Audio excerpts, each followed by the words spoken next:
mempresentasikan dari makalah ini yang berjudul Pengantar Hukum Perusahaan dan Kepailitan. Sebelumnya dua teman saya tidak bisa berhadir, mohon maaf.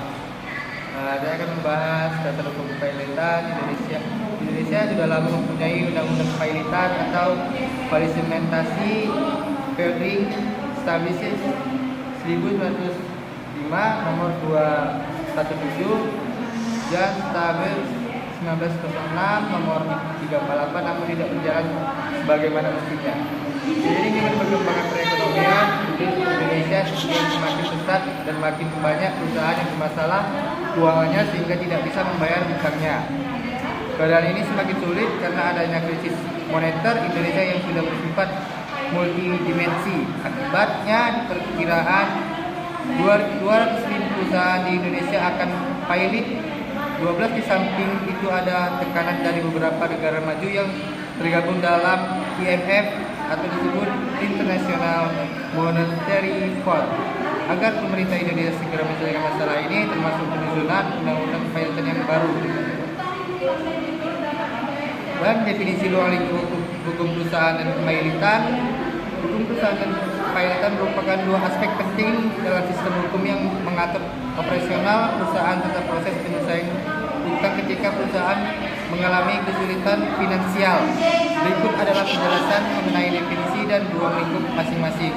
Ruang lingkup hukum perusahaan berfungsi sebagai tahap perkenalan atau pengantar sebelum mendalami lebih lanjut bahasa hukum perusahaan dan merupakan materi awal yang perlu dipelajari dan dipahami sebelum membahas materi-materi selanjutnya,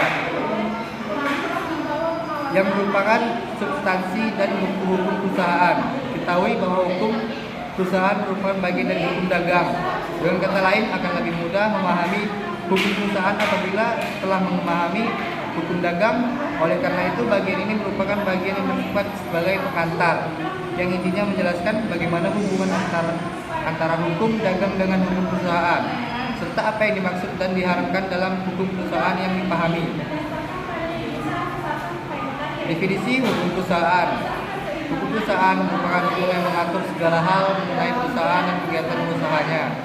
Peraturan khusus yang menjadi sumber hukum perusahaan ialah bab-bab kegiatan usahanya dalam KUHP dan KUHD dan dilengkapi dengan peraturan perundangan lainnya yang mengatur terkait perusahaan. Sumber yang berasal dari peraturan perundangan lain tersebut bisa berupa hukum di luar KUHP dan KUHD yang belum dikodifikasi. Peraturan undang-undang mengenai perusahaan yang merupakan sumber hukum perusahaan adalah sebagai berikut. Yang pertama, Undang-Undang Nomor 3 Tahun 1982 tentang wajib daftar perusahaan. Yang kedua, Undang-Undang Nomor 8 Tahun 1995 tentang pasar modal beserta PP Nomor 45 Tahun 1995 tentang penyelenggaraan kegiatan di bidang pasar modal dan PP Nomor 46 Tahun 1995 tentang tata cara pemeriksaan di bidang pasar modal. Yang ketiga, Undang-Undang Nomor 8 Tahun 1997 tentang dokumentasi perusahaan.